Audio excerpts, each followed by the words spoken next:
Hello everyone, welcome back to tutor tips. मैं अमनप्रीत आज आपके लिए लेकर आई हूँ बिजनेस स्टडी का नेक्स्ट टॉपिक, जिसका नाम है ऑर्गेनाइजिंग। इसमें हम इसका मीनिंग एंड प्रोसेस इसको कवर करेंगे। तो चलिए शुरू करते हैं। ऑर्गेनाइजिंग को शुरू करने से पहले मैं आपको ये बता दूं कि हमने अपनी पिछली वीडियो में प्लानिंग के बारे में डिस्कस किया था। प्लानिंग क्या होती है, उसका प्रोसेस। एंड आज की वीडियो में हम ये जानेंगे कि ऑर्गेनाइजिंग क्या होती है। एक्चुअली मैनेजमेंट की अगर फंक्शंस की बात करें तो सबसे पहले प्लानिंग आता है, उसके बाद ऑर्गेनाइजिंग, फिर अदर फंक्शंस। तो एक ऑर्गेनाइजेशन में कैसे काम होता है, कैसे एक्टिविटीज़ को डिवाइड किया जाता है, तो चलिए आज हम इसी के बारे में जानेंगे। एक्टिविटीज़ को आइडेंटिफाई करना एंड उसके हिसाब से ग्रुपिंग करना एक ऑर्गेनाइजेशन के गोल को अचीव करने के लिए, यही ऑर्गेनाइजिंग कहलाता है। सिंपल शब्दों में हम ये कह सकते हैं कि it is the arrangement of everything in an orderly form so that कि जो रिसोर्सेज हैं उनकी बेटर यूटिलाइजेशन हो सके।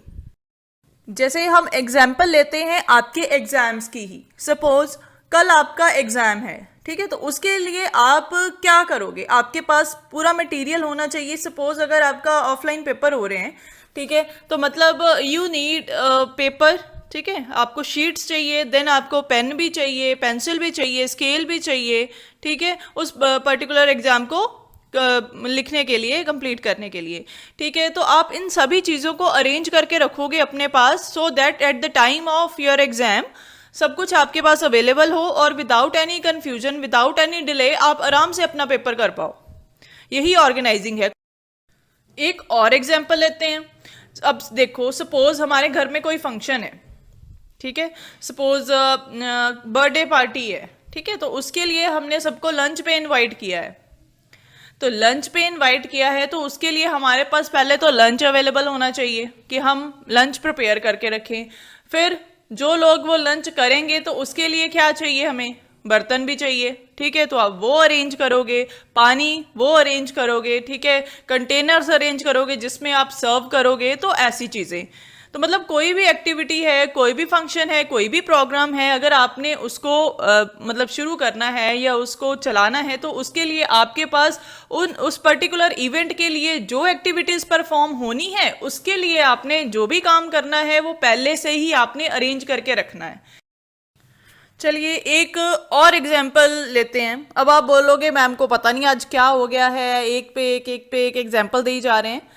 मेरे दिमाग में आ रही हैं तो मैं ये सोच रही थी कि आपके साथ भी शेयर करूं, ठीक है। तो आप अपनी तरफ से भी खुद भी एग्जाम्पल क्रिएट कर सकते हो। हाँ, बस ये है कि आपको मीनिंग क्लियर होना चाहिए अपने टॉपिक का।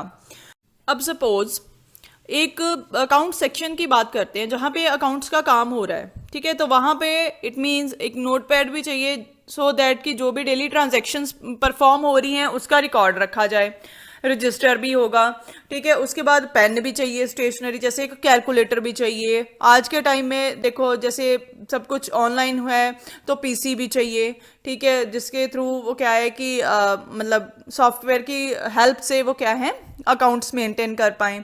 तो इस तरीके की चीज़ें, ये भी क्या है, ऑर्गेनाइजिंग है। अगर ये सारी चीज़ें प्रॉपर वे में अवेलेबल हो एक मतलब ऑर्गेनाइजेशन में एम्प्लॉयज़ के लिए, तो देन जो एम्प्लॉयज़ हैं वो अपने हिसाब से सही तरीके से अपनी स्किल्स का यूज़ करके अपने टारगेट को अचीव कर सकते हैं।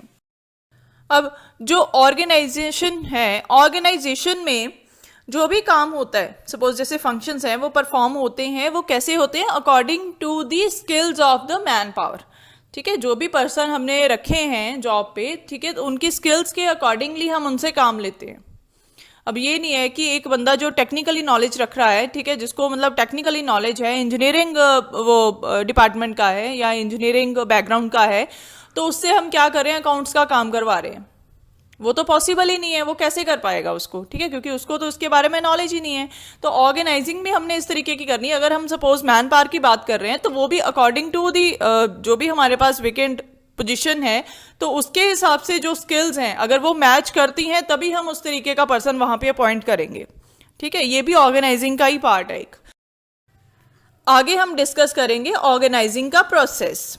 जैसे हमने पढ़ा ना कि ऑर्गेनाइजिंग क्या होता है, आइडेंटिफिकेशन ऑफ एक्टिविटी, जिसमें हम प्रॉपर ऑर्डर में ये सब कुछ अरेंज करके रखते हैं सो दैट कि विदाउट एनी कन्फ्यूजन है ना, ऑब्जेक्टिव्स क्लियर हो, मतलब क्लियर हों एंड ऑब्जेक्टिव्स को अचीव किया जाए एंड सो ऑन। तो ये सभी चीज़ें ना एक प्रोसेस में होती हैं, तो वही प्रोसेस हम वन बाय वन स्टडी करेंगे। इसमें कौन कौन से पॉइंट्स हैं, चलिए शुरू करते हैं। जैसे फर्स्ट है identification and division of work. Identify and divide the work, ठीक है, हम इस तरीके से भी इसको पढ़ सकते हैं। जो मैनेजमेंट ने प्लान बनाया है उसके हिसाब से अब दूसरा स्टेप क्या होगा कि हमने हर एक डिपार्टमेंट के अकॉर्डिंगली वर्क को क्या कर देना है, डिवाइड कर देना है। एंड ये श्योर करना है कि ओवर बर्डन ना हो या फिर लेस बर्डन ना हो जो एक डिपार्टमेंट में बंदे काम कर रहे हैं, ठीक है, ये चीज को भी, इस चीज को भी हमने इंश्योर करना है।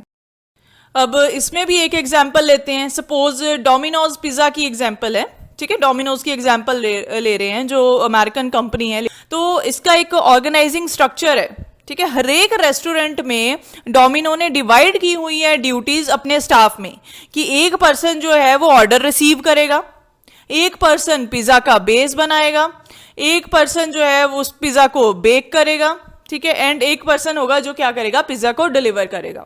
हमने देखा ही होगा एक्चुअल में, अगर रियल लाइफ में भी देखें तो ऐसा ही होता है। तो चलिए सेकंड शुरू करते हैं जिसमें है डिपार्टमेंटेशन, ठीक है। ये नेक्स्ट स्टेप है हमारा ऑर्गेनाइजिंग का, डिपार्टमेंटेशन।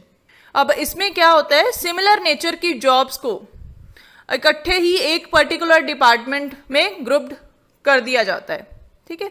जैसे मतलब है suppose accounts department, sales department, purchase department, तो उससे रिलेटेड होने वाली एक्टिविटीज उन पर्टिकुलर डिपार्टमेंट्स में ही परफॉर्म होंगी।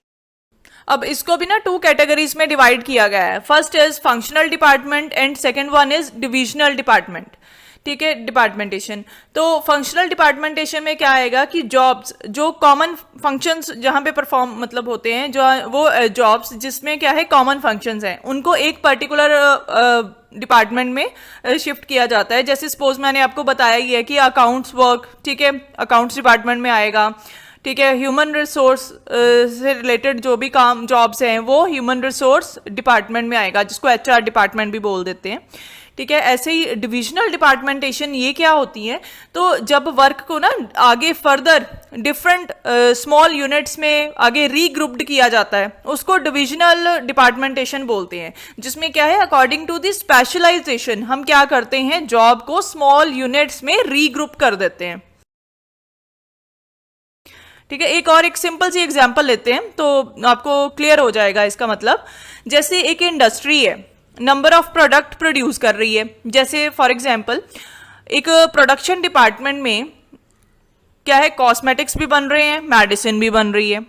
तो कॉस्मेटिक का डिपार्टमेंट अलग हो गया, मेडिकल का डिपार्टमेंट अलग हो गया, मतलब जिसमें मेडिसिन बनती है, वो तो हो गया फंक्शनल डिपार्टमेंट, क्लियर।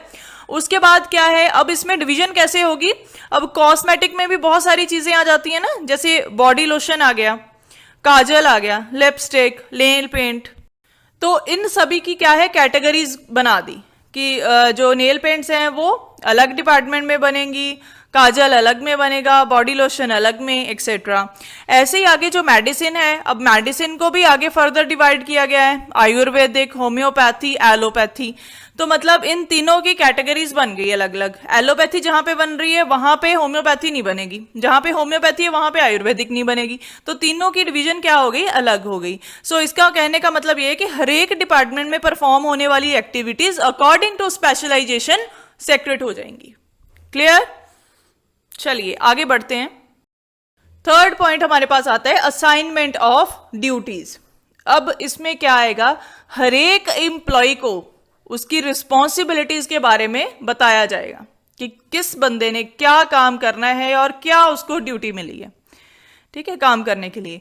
तो ये भी कैसे करना है, हमने according to skill and qualification उसके हिसाब से हमने पर्सन्स की, जो भी हमारे मतलब एम्प्लॉयज हैं, उनको ड्यूटीज असाइन करनी है।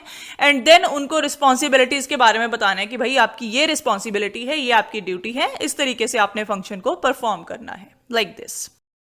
Fourth and the last point is establishing reporting relationship. तो इसका सीधा सा मतलब क्या है, सुपीरियर सबॉर्डिनेट रिलेशनशिप, जिसमें क्या है कि जो भी काम हो रहा है, ठीक है, स्पेशलाइजेशन के हिसाब से हो रहा है।